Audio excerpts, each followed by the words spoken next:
What was your main reason for wanting to make the film? Was it to show what army life was like, or just to continue your own autobiographical story? Well, it was something I experienced and endured, and at a particular time, I think, when in the early 50s, when England was still really in the hangover from the war, and there was still the older generation was sort of hanging on to the idea of the imperial Britain and the empire, as you see in the film, the older characters, whereas the younger ones could see that that was all over and England was going to be a very different place. We hoped it would be much more of a different place than it turned out to be, but we had high hopes. And there was also, it coincided with the coronation, and also the class system was very severe.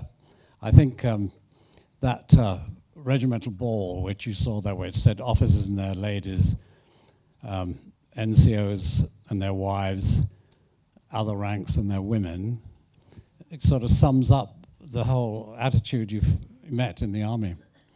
So yeah, I thought it was worth talking about. It does.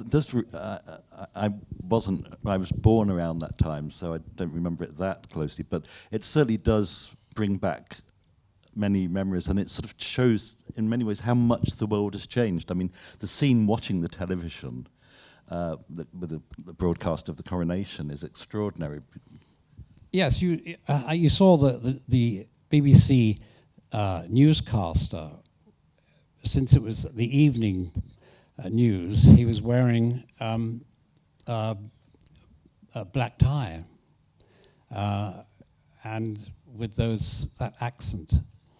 And then did you see the TV aerial, which was this enormous thing, and the tiny television? So it was another world altogether. How close? How autobiographical is it? I mean, not so much in terms of events, but the characters, are they nearly all based on very specific people, or are they amalgams? Well, it's pretty close to what I experienced. And all the incidents occurred. I mean, I was charged with seducing a soldier from the course of his duty. And I was threatened with court-martial, and it was only because what saved me was that all my information had come out of the Times, which of course was the thunderer at that time. It's the Bible of the ruling class, so that got me out of trouble. And these characters, the character played by David Thewlis, such an amazing actor, and extraordinary performance that he did in the picture. Yes, it actually makes this very unsympathetic person sympathetic. Especially the end scene, we understand why he is the way he is. Yes, there's a kind of pathos about him all the way right underneath all that bombast. And David played it without looking for sympathy, which I think is a mark of a great actor. When you're, as here and in Hope and Glory, casting people to play people who you knew, I mean your family as well as friends and things, is that particularly difficult when it comes to casting? Well, I don't cast them according to appearance, but I look for the kind of character. And in fact, of course, you see, in Hope and Glory, my mother was played by, in Hope and Glory, played by Sarah Miles, and here she's played by Sinead Cusack. And Sinead said to me, "Do you want me to do an impersonation of Sarah Miles?" And I said, "For God's sake, no."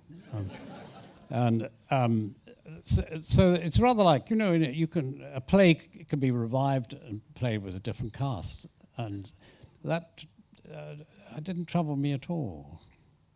The only thing with the boy who in Hope and Glory, I was concerned to cast the older boy looking rather like him, because you see him morph into his older self, and so there had to be a kind of he had to look as though he was that little boy grown up. And just finally, before we throw it over to the audience, there are these moments when the two friends are quoting lines from the movies, and then there's the discussion about Rashomon, and it ends very beautifully with this shot of the scene with a river, a symbol that recurs very often in your work, and the camera still shooting. So in a way, without overstressing it, this is about how you became the person you are today, a filmmaker.